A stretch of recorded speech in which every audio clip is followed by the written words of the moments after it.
How do you feel about this issue?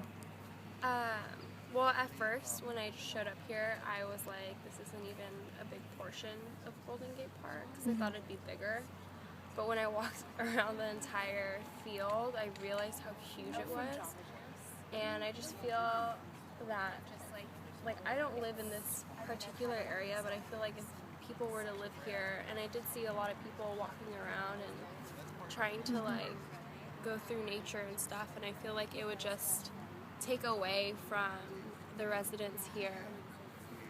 And obviously there's lots of like birds and nature here, so I feel that a lot of that would be taken away.